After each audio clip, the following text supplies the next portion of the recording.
believe that I would have won the election in a system the kind that my father and my uncles thrived in, a system with open debates, with fair primaries, with regularly scheduled debate, with fair primaries, and with a truly independent media untainted by government propaganda and censorship. In a system of nonpartisan courts and election boards, everything would be different. After all, the polls consistently showed me beating each of the other candidates, both in favorability and also in head-to-head matchups. But I'm sorry to say that while democracy may still be alive at the grassroots, it has become little more than a slogan for our political institutions, for our media, and for our government, and most sadly at all for me, the Democratic Party.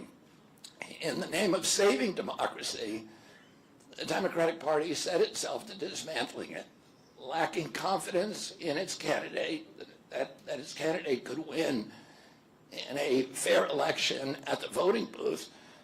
The DNC waged continual legal warfare against both President Trump and myself.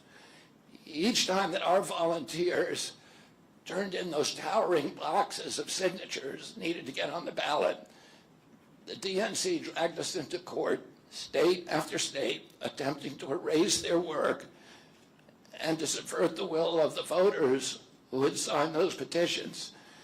It deployed DNC-aligned judges to throw me and other candidates off the ballot and to throw President Trump in jail. It ran a sham primary that was rigged to prevent any serious challenge to President Biden. Then, when a predictably bungled debate performance precipitated the palace coup against President Biden, the same shadowy DNC operatives appointed his successor, also without an election. They installed a candidate who was so unpopular with voters that she dropped out in 2020 without winning a single delegate. My uncle and my father both relished debate.